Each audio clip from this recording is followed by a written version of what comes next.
So for getting your material to use with your latch hook, you can take yarn. I would say any type, not too thin, not too thick, nice medium sized width.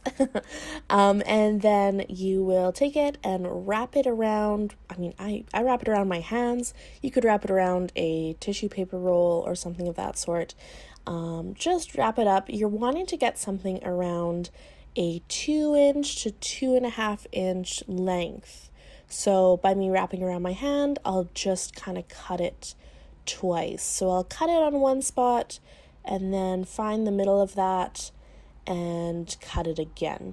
Some folks will perfectly measure out each piece of yarn. You can definitely do that. But because I'm going to trim my rug at the end of my creation here, I don't think the variety in length doesn't matter too much for me. I'm using graph paper to plan out sort of what I want to make this latch hook wall hanging mini rug creation to be. So I have marked it out, making sure that I leave a bit of room on the end of each just so I can fold that over. I left about 4 squares around the perimeter of my piece, or I guess the proposed perimeter around my piece. And I've decided I want to make something kind of like a moon, maybe a moon with some stars around it. So I have 3 different colored markers, kind of representing loosely the colors I'm going to use. And I'm going to try and plan out and draw something on here and see how much I can stick to it. Once I have completed this drawing on the graph paper, I am going to then try and color it onto my latch hook canvas itself. So this is why I'm using permanent markers, just so when I'm working with it, it's not going to get, the marker color isn't going to get on the fabric or my hands.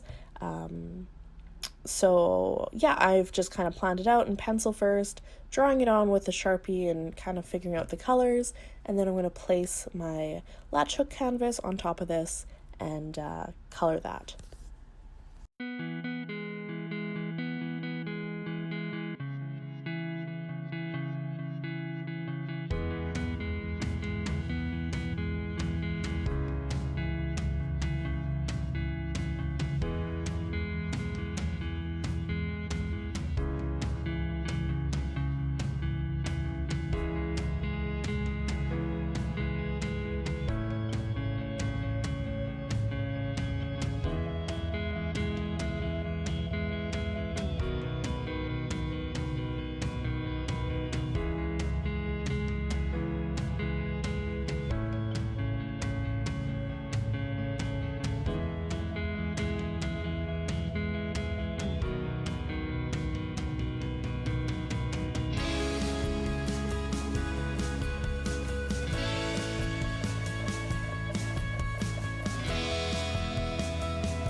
Now that I have my pattern kind of decided of what it's going to be, I am going to use this latch hooking tool, which you can pick up at Michael's. We also have a few here in the studio that you're welcome to come and try out.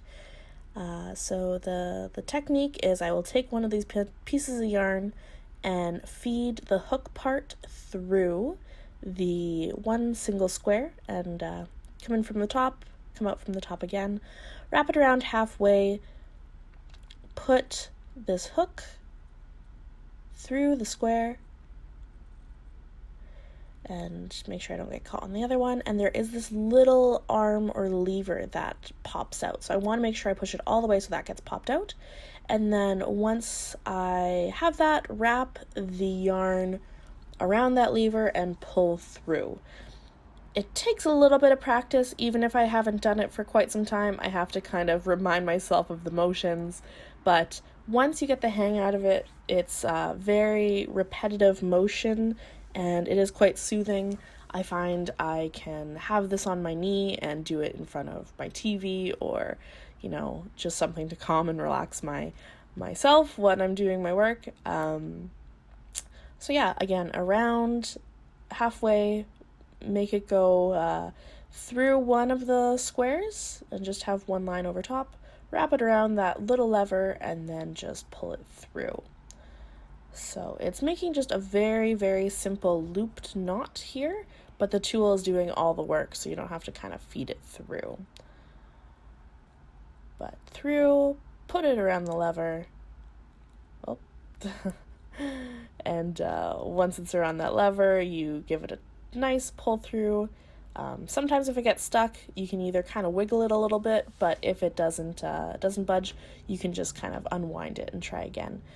Also note, I do like to kind of keep those knots tight, so as I am going through, I will sort of grab a few and then just kind of like wiggle it and pull up to make sure that they are loose. You can see I'm doing that kind of after each piece here, but that's the simple nature of latch hook making. All you need are a few materials, this latch hooking tool, latch hooking canvas, and yarn. And from there, you really can go anywhere and create something.